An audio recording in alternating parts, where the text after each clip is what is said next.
दोस्तों नमस्कार। जनहित का एक नया विषय लेकर आपके बीच में फिर हाजिर हैं। पिपरिया शहर में एक बार फिर पेड़ कटने शुरू हुए हैं और जो पूर्व में पेड़ काटे गए थे उसके स्थान पर जो पेड़ लगाए गए, क्या वो क्षतिपूर्ति हो पाई या नहीं हुई, इसका हम विश्लेषण करने के लिए दो साथी पत्रकार मौजूद हैं, नीरज श्रीवास्तव और राजवर्धन बल्दुआ। पहला सवाल जो लेंगे वो नीरज श्रीवास्तव से लेंगे। नीरज भाई, कैसे देखते हैं कि एक बार फिर नगर में पेड़ कटने शुरू हो गए और जो पूर्व में जो पेड़ कटे थे उसकी क्षतिपूर्ति देख पा रहे हैं या नहीं देख पा रहे हैं? क्या सर, क्या आपका विश्लेषण? कि विकास के नाम पर सैकड़ों पेड़ काटे गए और वो नीम और पीपल और बड़ के वृक्ष थे। और यहाँ पे जहाँ तक हम लोगों का सवाल है, हम लोगों की उम्र 40-45 के आसपास हो रही है और हमने अपने बुजुर्गों से सुना था कि ये पेड़ उससे भी पुराने 100-150 साल पुराने पेड़ों को काट दिया गया। नीम के पेड़ ऑक्सीजन देते हैं, बड़ के पेड़ ऑक्सीजन देते हैं और तमाम अच्छे पेड़ लगे हुए थे जो छाया देते थे, तापमान को कंट्रोल करते थे, ऑक्सीजन देते थे। उनके एवज में डिवाइडर में ऐसे वृक्ष लगा दिए गए हैं जिनका ना तो छाया मिल पा रही, ना उनसे ऑक्सीजन उत्पन्न हो पा रही है और ना किसी तरीके से तापमान उसमें नियंत्रित हो पा रहा है। इन वृक्षों से जनता को तो कोई फायदा नहीं है, ना पर्यावरण को कोई फायदा है। लेकिन इस समस्या ये आ रही है कि अब नए पेड़ काटना शुरू कर दिए गए हैं। बस रोड पे विकास हो रहा है, अच्छी बात, विकास होना चाहिए, विकास बहुत अच्छा हो रहा है, लेकिन इस विकास के नाम पर जो पेड़ काटे जा रहे हैं उनकी एवज में अभी तक कोई ऐसे पेड़ नहीं लगाए जा सके जिससे ऑक्सीजन मिले, जिससे तापमान कंट्रोल हो, वातावरण अच्छा स्वच्छ हो सके, धूल नियंत्रित हो सके। धूल की समस्या भी बनी हुई है। भाई पहले पेड़ थे, धूल होती थी लेकिन वो पेड़ नियंत्रित कर लेते थे, तापमान को नियंत्रित कर लेते थे, ठंडक रहती थी। अब सीमेंट रोड बन गई है, उससे तापमान बढ़ता जा रहा है। अब इस गर्मी में इस तापमान का असर देखने को मिलेगा। अगला सवाल लेंगे। यही जो मेरा प्रश्न था वही राजवर्धन जी से जान लेते हैं। राजवर्धन जी का क्या विश्लेषण? राजवर्धन जी, आपका विश्लेषण। देखिए, हमारे जनप्रतिनिधियों ने रोड चौड़ीकरण के नाम पे जब पेड़ काटे तो जनता ने और हम सब ने उनका सहयोग किया। उस समय बताया गया था कि जो डिवाइडर बनेंगे या जो रोड की और व्यवस्था होगी चौड़ीकरण के बाद, अच्छी प्रजाति के और अच्छे पेड़ लगाए जाएंगे।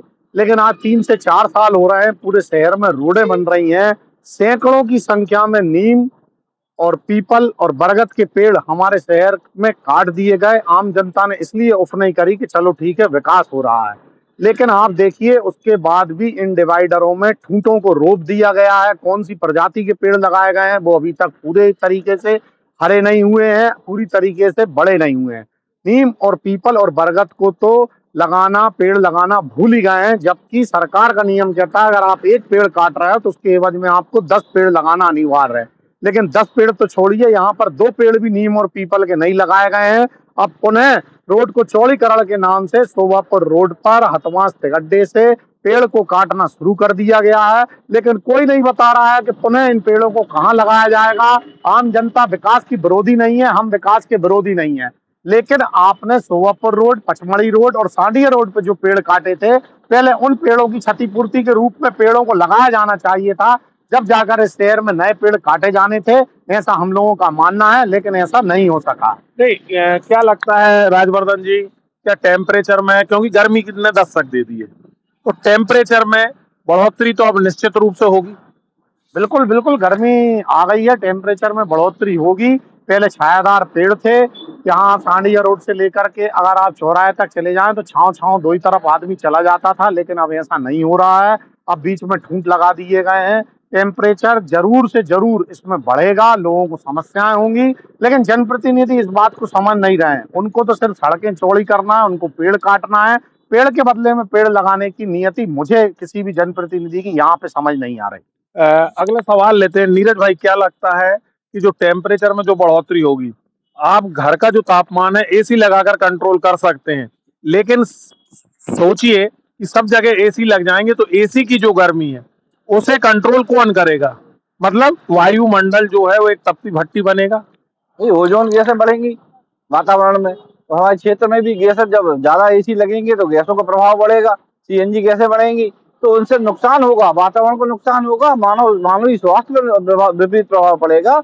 और ये पेड़ जो थे वो हमारे लिए लाइफ लाइन थे। तो पेड़ों से तेज हवा रुकती थी, उनसे वातावरण ठंडा होता था, लेकिन अब वो पेड़ बचे नहीं है। विकास के नाम पर पेड़ों की बलि चल गई, लेकिन अब उनकी जगह नए पेड़ लगाए जा सकते थे, अच्छे पेड़ लगाए जा सकते, फिर से उन्हीं पेड़ों का रोपण किया जा सकता था, कहीं तो कर सकते थे। डिवाइडर में आप ऐसे ऑक्सीजन वाले जो मूंगफली के पेड़ लगा दो या कोई अच्छे पेड़ लगाए जा सकते हैं जिनसे ऑक्सीजन बढ़े, तापमान नियंत्रित हो, लेकिन ऐसा कहीं नजर नहीं आ रहा है और इसकी व्यवस्था अभी तक कहीं से कहीं तक जनप्रतिनिधि इस पर ध्यान भी नहीं दे पा रहे हैं। चलिए अगला सवाल ले लेते हैं राजवर्धन जी, आखिरी सवाल संक्षेप में, क्या जो पेड़ लगाए जा रहे हैं वो पर्याप्त है या कुछ ऐसे पेड़ भी का रोपण हो रहा है जो नहीं लगाने चाहिए थे? बिल्कुल सोवपुर रोड पे कोना काप्स के पेड़ यहाँ पे लगा दिए गए हैं और रिसर्च में ये सामने आया है कि उससे खुजली और दमा की बीमारी होती है। कई नगरीय निकाय ने इन पेड़ों को प्रतिबंधित कर दिया है, लेकिन हमारे शहर में हमारे जनप्रतिनिधियों की ऐसी जिद है कि उनने जो पेड़ लगा दिया या उनने जो बात कह दी वो पूरी अटल सत्य है। इस सत्य को अपनाते हुए उनने, हमारे जनप्रतिनिधियों ने और उनके सलाहकारों ने कोना काप्स के पेड़ लगा दिए हैं जो पूरे सोभापुर रोड पर लगे हुए हैं। और आने वाले दिनों में यदि आप उसका पूरा विश्लेषण पढ़ेंगे, गूगल पे अगर उसको सर्च करेंगे, कई बड़े बड़े नगरीय निकाय ने कोना काप्स के पेड़ों को प्रतिबंधित किया है। उसमें रिसर्च आई है कि इससे खुजली होती है, इससे दमा की बीमारी होती है। उस समय भी हम लोगों ने इस बात को सोशल मीडिया के माध्यम से चेताया था जब वो पेड़ छोटे छोटे थे कि कोना काप्स के पेड़ नहीं लगाए जाएं, लेकिन आप देखेंगे कि पूरे सोभापुर रोड पे कोना काप्स के पेड़ लगा दिए गए हैं जो आने वाले दिनों में नागरिकों के स्वास्थ्य पर विपरीत असर डालेंगे, जो समय समय पर आपको पता लगेगा। चलिए, ये थे मेरे साथ दोनों साथी पत्रकार राजवर्धन बल्दू और नीरज श्रीवास्तव, जिनका विश्लेषण आपने सुन लिया। नगर हित को लेकर, वायुमंडल के हित को लेकर, पर्यावरण के हित को लेकर ये सारा विषय था।